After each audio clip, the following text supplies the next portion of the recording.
I wanna be a producer with a hit show on Broadway. I wanna be a producer. Hey everybody, Ken Davenport here. Time for another episode of the Producer's Perspective podcast, and we're celebrating another first today on the podcast. We've had set designers on this podcast like David Rockwell. We've had costume designers on this podcast like Greg Barnes, but we've actually never had a lighting designer until now. Today. Ladies and listeners, please welcome to the podcast Tony Award-winning lighting designer Ken Billington. Welcome, Ken. Hey, thanks a lot, Ken. So if you've listened to this podcast before, then whenever I have a real Broadway luminary on, I often joke about how I can't read all their credits because there's like 97 shows on their Playbill Vault page, some big exaggeration. Well, in Ken's case, there's literally like 97 shows on his Playbill Vault page. He has been designing Broadway shows for decades now and literally over 90 credits there, including, the original Sweeney Todd, a couple productions of Fiddler, The Drowsy Chaperone, Hugh Jackman's show, the revival of Candide, Where We Met, Scottsboro Boys, and a lot more to come, I am sure. Including, full disclosure, Ken is doing the lights for my upcoming Broadway production of Getting the Band Back Together. Done a ton of off-Broadway shows, worked in opera. Disneyland, was the principal lighting designer for Radio City Christmas Spectacular for 25 years. Is that 27. Correct? 27 years. Oh, and he's also in the Theater Hall of Fame. So there's that. So, 90 shows. How did this begin for you? Tell me about the first one. The first one, it was all I ever wanted to be. So this is the fun part. All I ever wanted to be was a lighting designer. I turned the lights on and off for the fourth grade play. Thought it was cool. I got applause for a blackout. Big deal from the other fifth and sixth graders. And decided I wanted to do lighting. And, my parents were always appalled to see me with a straight ladder in the backyard aiming the floodlights into another tree. Never down where people were, always making the backyard look pretty. With day, and then I'd refocus. So all I ever wanted to do, and started with community players. I grew up just outside the city in Harrison, New York, Ryan, Harrison, New York, and I was a member of the Harrison Players. Went to Harrison High School, and loved lighting, and did the community players. Wanted to go to college, but I couldn't get in. I guess I wasn't smart enough. So when that failed, I decided I'd just come work in New York. So here I was at 18 working around town, and I became an assistant on Broadway when I was 19 for the great Theron Musser, arguably the greatest lighting designer who's ever lived, and learned a lot. Worked on a lot of shows with her, about 25 with her, and then worked for other people, and then just sort of struck out on my own. When everybody else was getting out of college, I was, ready to design a Broadway show. And it just sort of happened. It's exactly what I wanted to do. I didn't get the university part, which I wanted to do, but SATs I wasn't good enough at. So I couldn't get into Carnegie Mellon, or it was Carnegie Tech in those days. So I just did it by doing it on Broadway. So no formal lighting design training. I did take a course on Saturday mornings at the Lester Polakov Studio and Forum of Stage Design, which was on Brownstone on 91st Street, which was fancy designers teaching, doing a 3-hour basic seminar, which I took for a year of season when, but there were lighting designers, Peggy Clark, Tom Skelton, Chuck Levy. These were great people of their day teaching, and you would do a project and then you would go, I'd watch shows load in and, hang out at the theater, see how it was happening. And finally, after I'd done that for a year, I was watching the load in of Mame, the musical, at the Winter Garden. And I was there for like 3 days. The trucks pulled up. I was there. I wanted to see how this happened, and I was young. I was a kid. And at the end of that, I went to Theron Musser and said, I want to work for you. Why? I'm totally unqualified to be anybody's assistant. And she said, okay, Stratford, Connecticut. So Stratford, Connecticut Shakespeare Festival did 5 shows in rotating rep. And so that season I went off and was the assistant lighting designer at Stratford, Connecticut. Then left that because she lost her New York assistant, and I came to be her assistant in New York.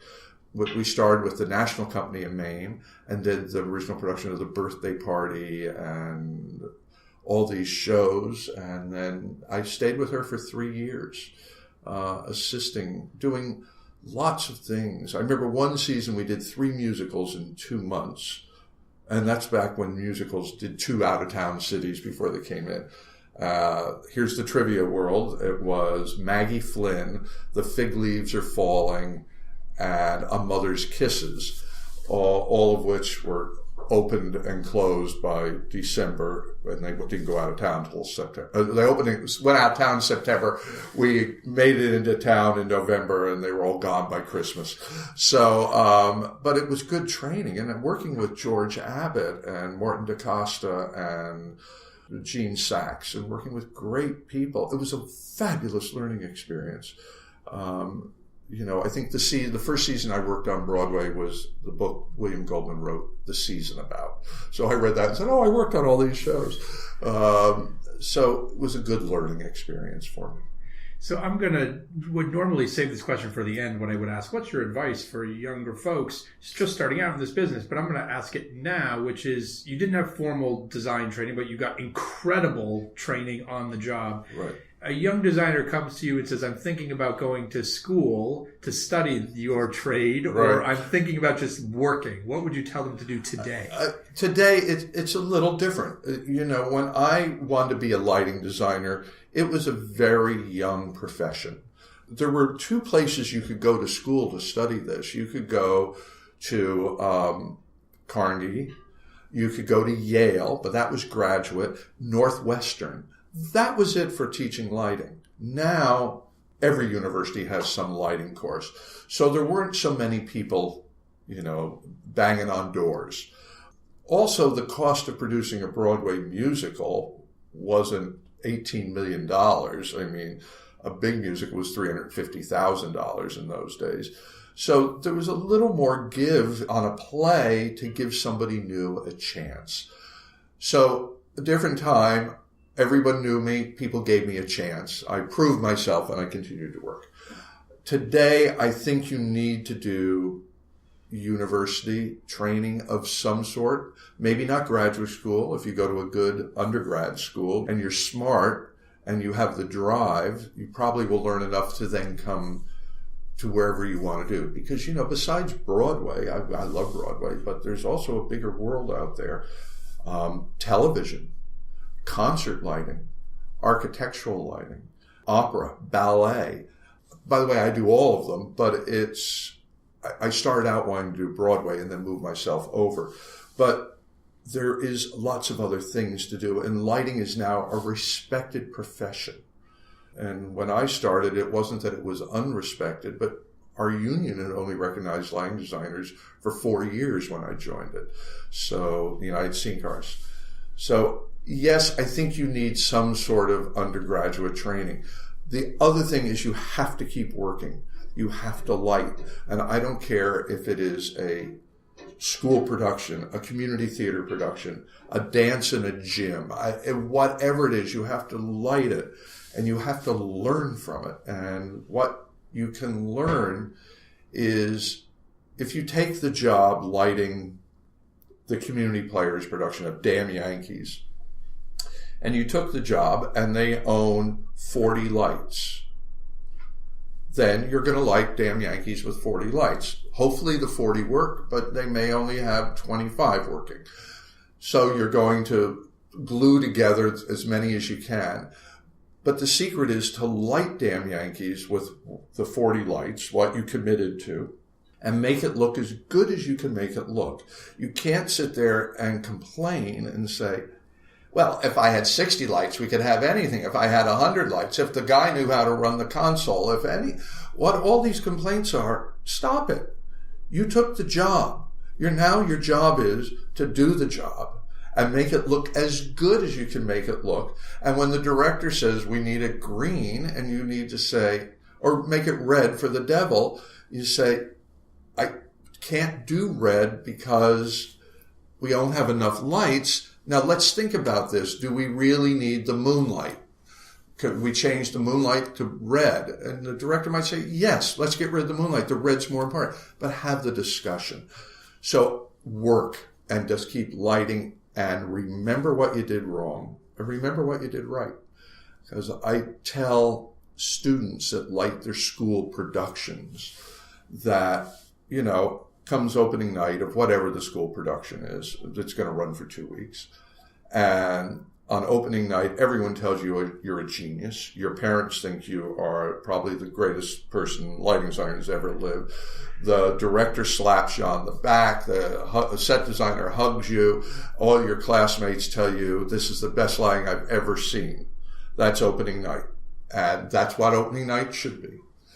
Now, what you need to do is rest on those laurels, nap the next day, and the end of the run, the last performance, go, get a seat down in the 5th row with no friends and sit there and watch what you did and see if you did a good job and look at it and say, oh, yeah, the cyc is really too bright. If it had been red instead of green, whatever, critique yourself and say, okay, I now know where I screwed up. Because if you don't do that, you're just going to think, I'm the greatest in the world.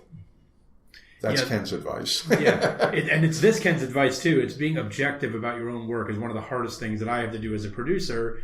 But it certainly makes my work better when I sit back and be like, oh, that show or that scene or that person that I hired or whatever it is wasn't quite right. What did I do wrong?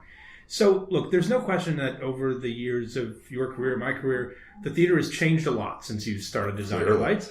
But what I'm always so impressed with by lighting designers and sound designers is, look, if you're a writer or even if you're a producer, like the act of optioning and putting people together is the same. If you're a writer, you're putting pen to paper, you're writing down. For a lighting designer, what you were lighting with when you started has changed so much. Obviously, we know that technology has changed, but tell me a little bit about what you think the biggest change has been or what you've had to adapt to the most. Well, the computer changed a lot. And we got lighting computers to control the lighting. Theron Musser put the first one on Chorus Line. I put the second one on a show called Side by Side by Sondheim. And within a year, every show was on automated control. The difference was when I learned to design, I had to learn to design for a man to operate it. So I had to think about when I was designing a show and laying a show out and cueing a show, can this be operated? Can this man with 2 arms take his 28 dimmers and put them all at different places in 3 counts? No, he can't. So then you had to choreograph the operation of the lighting. Because we went from manual to computers, and manual, not presets, not electronic dimmers, guys standing between resistant dimmer boards, sweating, running lights. On a musical, you would have 3 men running the lights. But you had to choreograph. And it was as simple as, and this is, even if you don't know anything about lighting, if you wanted it to blink the lights between blue and red. Okay, so we have blue, and then we're going to go blink, blink, blink, blink, red, blue, red, blue, red, blue. I had to think of that up front. So I would put the red on his left hand, and I'd put the blue in his right hand so he could blink the red and the blue.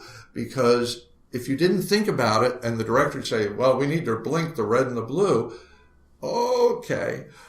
Also, in that era, directors knew that lighting was a manual operation, and it took time.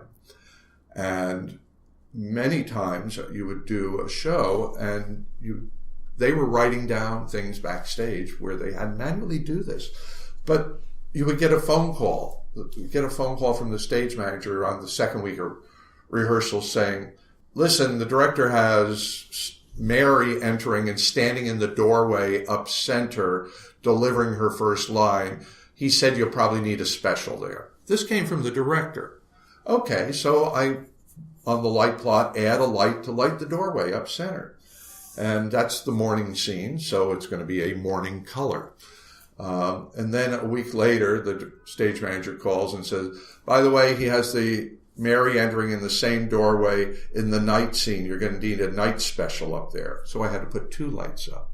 But the director was anticipating the needs of the lighting designer and communicating via the stage manager all the time during rehearsals. And I would go to rehearsals all the time, because if you saw something like, oh, they're standing someplace I didn't think anyone was going to stand, I got to put a light up. Where that has changed is then we got to electronics and we got computerized lighting. Blinking lights was writing 2 cues, and the guy hit a button and it blinked red, blue, red, blue.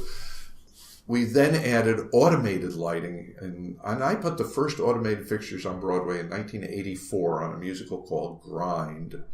But automated lights didn't come onto Broadway really until the 90s.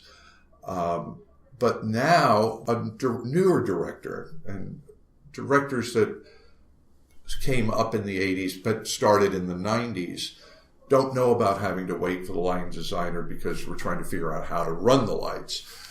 They also can say, I need a special over on the door, and we have an automated fixture, and we can put the fixture on the door. And so I'm not getting the feedback from directors earlier because they haven't really thought about it. And it's not that they're bad directing. They were never raised that way.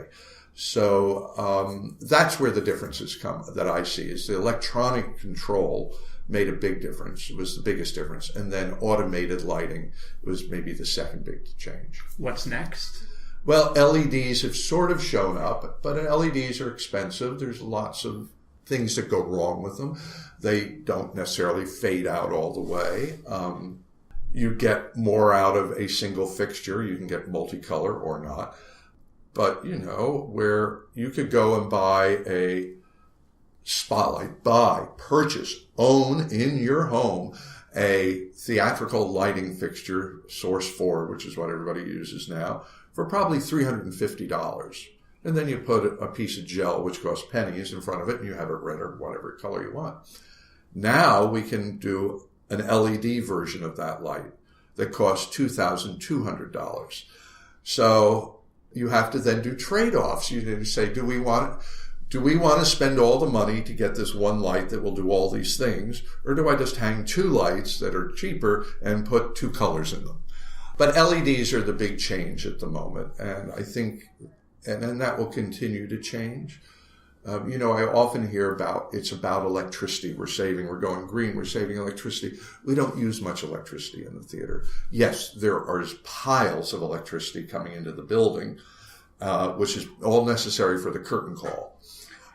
When the guy is sitting down left at a campfire with one light at 30% on him, it's not using any electricity. Probably your bathroom is using more electricity than we are on stage at that moment. So, and theaters are only lit. What's a show run? 2 hours, 2.5 hours. So we're not energy hogs. We have a lot of electricity, but we're not hogs. Do lighting designers like projections? Because projections enjoy them, or this isn't even on my list of questions. I do a lot of projection shows. Right. So projections have come into the market a lot. Some people use them to replace scenery, right? So they could put you in a place. But there's of course light coming off of them. There isn't light coming off a drop or a building. Right. So how does that affect your work? It affects the projection designer. Back when it used to be scenic projectors, I used to do all the projections with the set designer. Now that it's become video, somebody else needs to deal with it. It's become a full-time occupation. You need a collaborator in the projection designer in 2 ways. Is if I put too much light on stage, you don't see the projections. But that said, the projection designer needs to give me enough light on stage so I can make it look like a sunny day. I always say, when we were doing Sunday in the Park with George, the revival a few years ago that had a lot of projections in it, I said it's Sunday. I said, day is the key word here, everybody. I can't make it sun dark, so we can see the projections. Everyone was totally on board, and it worked out brilliantly. So you have to make sure the content is in keeping with what you're doing, that everybody's on the same. And content is whatever it is, but if, they talk about it all being a bluish lavender event. And so I light it, and it's bluish lavender, and then the projection designer says, we should add more orange to it. And then he puts a lot of orange into it, or she. And then my lighting doesn't make any sense in front of it. So we all need to talk about this. It's because you can change it doesn't necessarily mean you should. And you need powerful projectors. Powerful projectors are noisy. The content is crucial. Everyone always thinks, not everyone, a fallacy is, if we do projections, we don't have to build scenery. Well, I have done musicals where the content, that is what was projected, cost over $1 million. Plus they built a set. And then you rent the projectors, the video rental, which costs usually more than the lighting rental. So it's not a savings. What it is a new tool for design and helping create maybe more fluid changes, more going to many locations instead of lumbering scenery. You also don't want to make it look like we're going to the drive-in movie with people in front of the screen. So it's an art form, and it's actually getting pretty good. So to get specific, John Rando, director of Getting the Band Back Together, and I are sitting around, and we're talking designers. And he's like, Ken Billington. I was like, I love Ken Billington. So great. So we call you up and you say, want to do this? And you say, yeah, I'd love to work with you guys. And we give you the script. Then what? Take me through your process. The script is usually, before I say yes, I read the script. But when it's friends, you just say, yeah, sure, whatever it is, we'll go party and play and maybe put out a good show. The one thing I never do is I never take on a project that I hate, or with a director that I don't see eye to eye with, because then we're sabotaging the production. Because then I'm not going to give my all, though I always give my all. But if the director and I are not seeing eye to eye, it's really the director's, he's the visionary here. I help complete his vision. And by the way, that's only happened to me once. So, it's not in a lot of shows.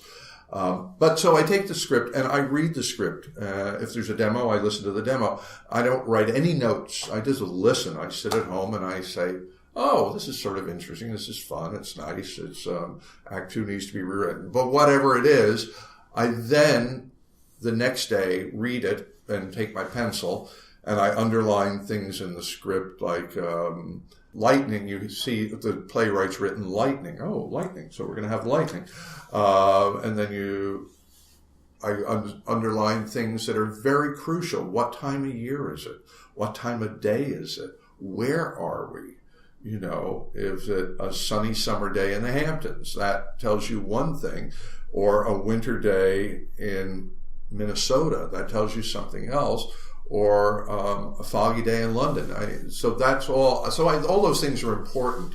So I do all that. And then here's the ideal scenario is when all that is done, I have done that. And I usually, if I don't know the director, we have a meeting. And we talk, and we rarely talk about the play. We talk about lunch and what show they saw last night, and then you get to the play. It's about seeing if you're going to work together well. After that, then I want to get with the set designer, and I love being in the first meeting with the set designer and the costume designer, to get all the designers in the room at once to come up with ideas. Or to talk about the play. And then after we have that talk, I sort of have to step back because I can do nothing until the scenic designer gives me the environment that we're going to work in.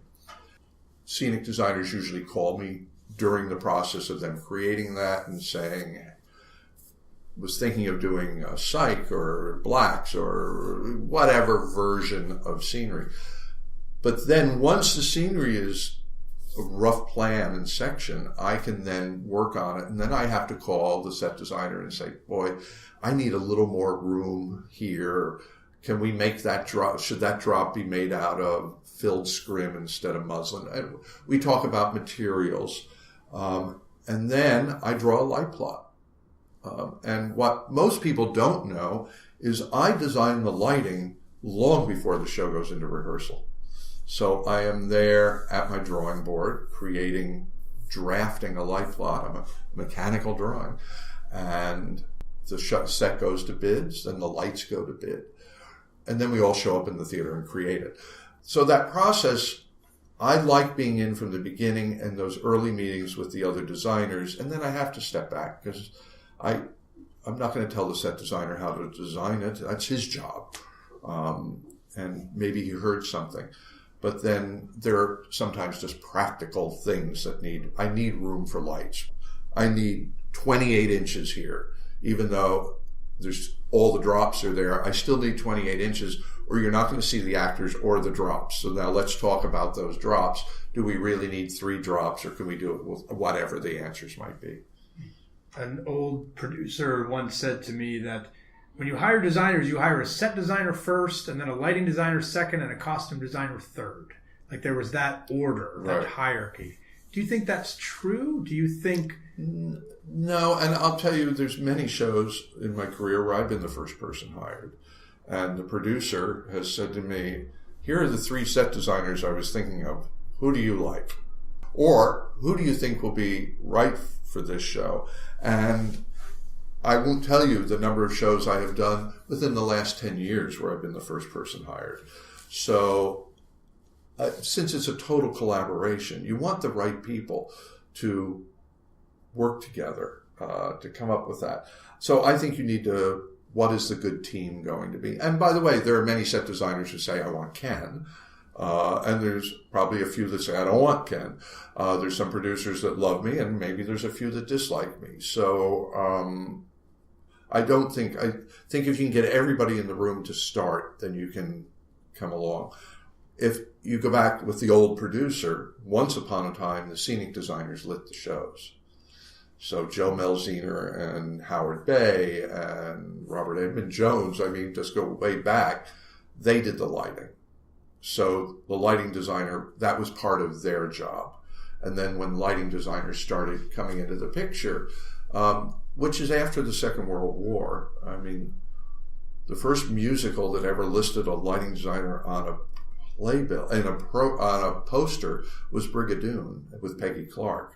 So we are still a young profession. And scenic designers were lighting their own shows probably up into the 80s.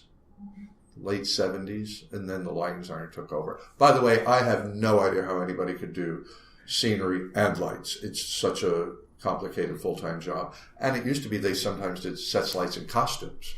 So you think, oh, okay, worry about zippers, the red gel, and the set falling over.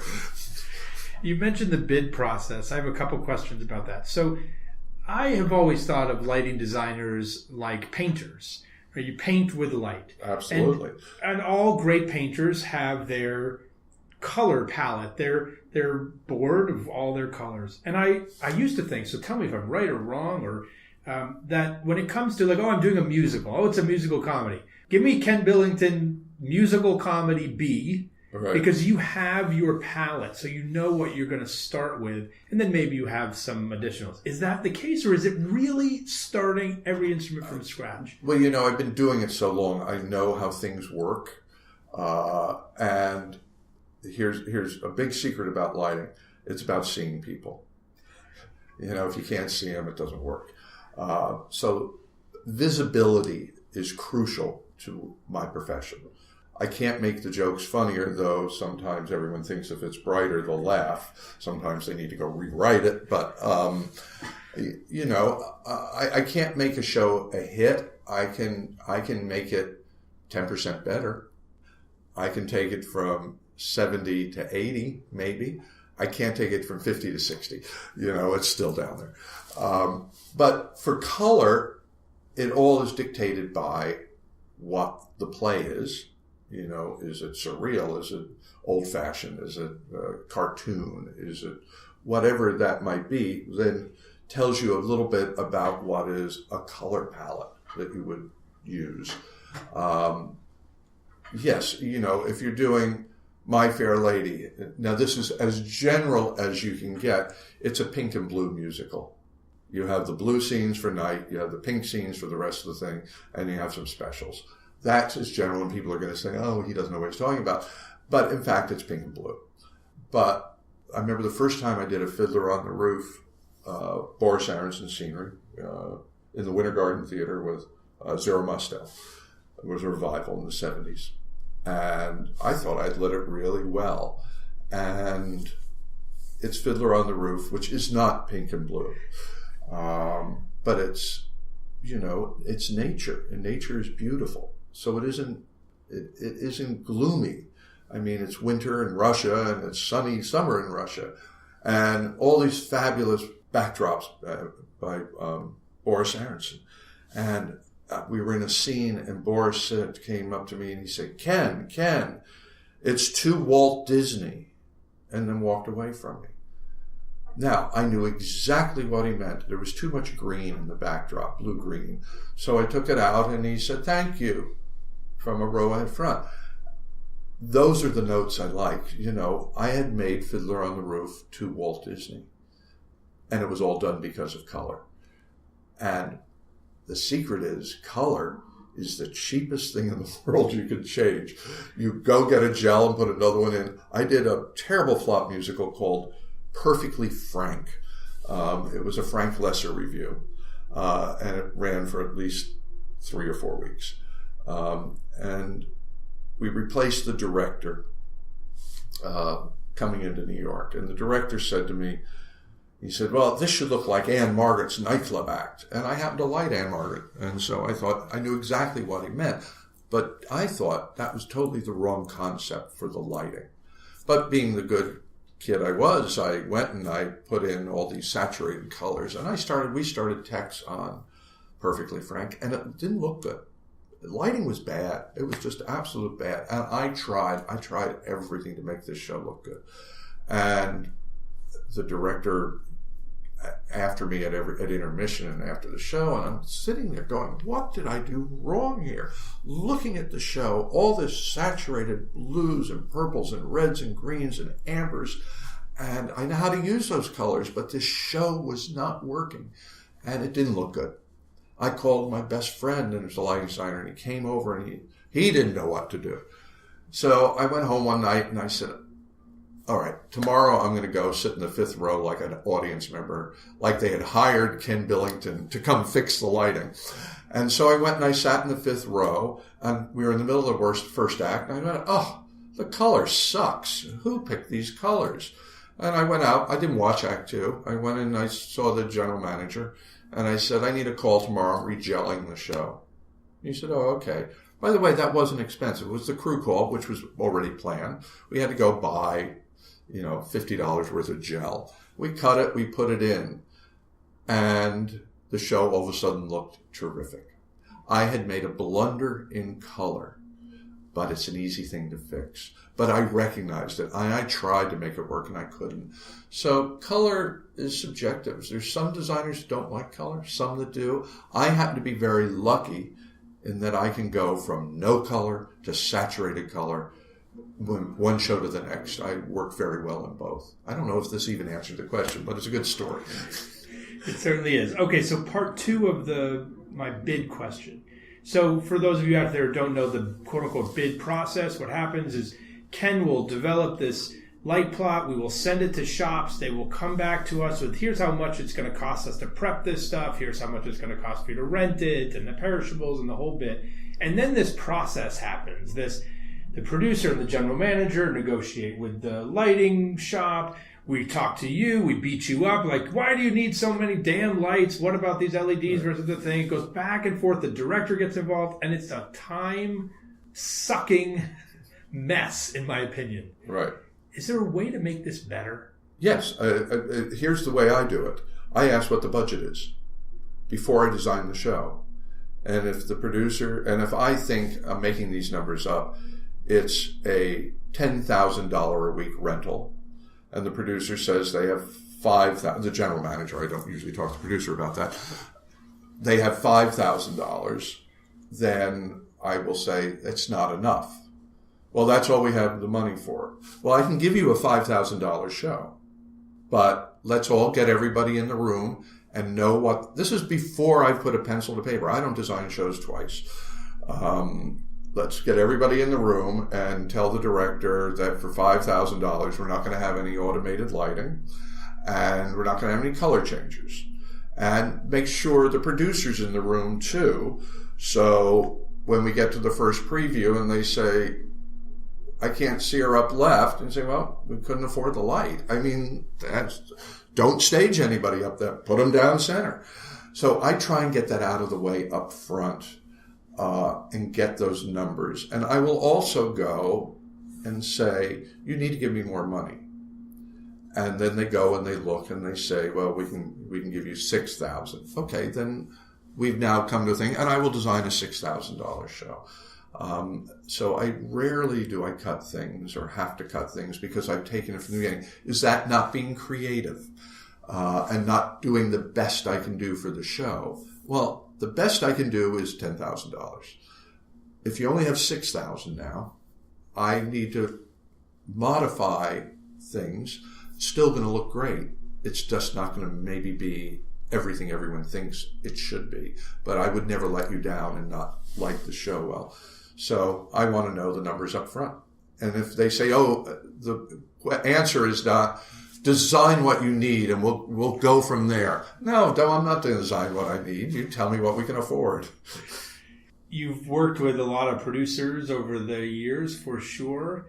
What makes a good producer to you? A good producer is a producer who's involved.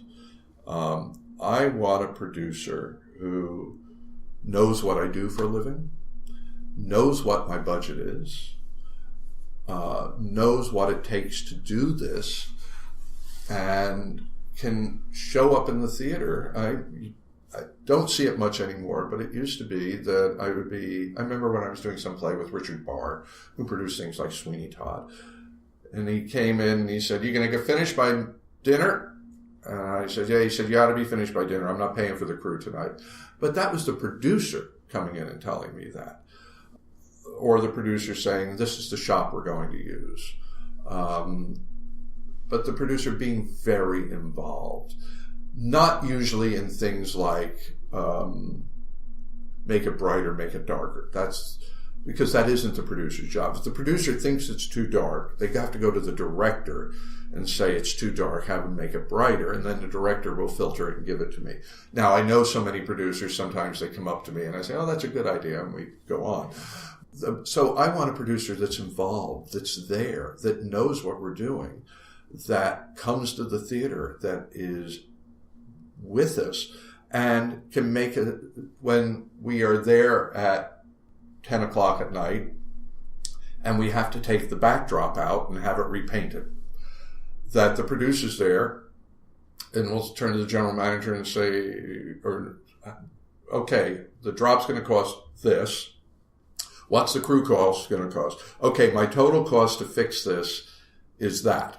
And then they make the decision. It's their decision to make. No, guys, we can't afford to repaint the backdrop. How do we solve this another way? That's what I want them there to do. And to say, we need to work to midnight. Okay, you can work to midnight. Do you have to come in tomorrow morning? But to know what the budgets are, to know what it takes to put on a show. They also need to be able to guide the director and the authors and be the boss. Because, if it's a flop or a hit, everyone praises the director or says he should never work again. But, if you have a producer, we all work for the producer. The producer is the one who signs the check. And if the producer doesn't want us there, we aren't there. And they need to do that. They have to produce and they have to talk to people and they have to be involved and not just show up on opening night. Okay, my last question, which is my Genie question that I ask all of my guests. I want you to imagine that the genie from Aladdin comes to see you and says, Ken, you've made such amazing contributions to the lighting and the Broadway community in general. You're in the Hall of Fame, for God's sakes. I owe you something, which is I'm going to grant you one wish, just one wish.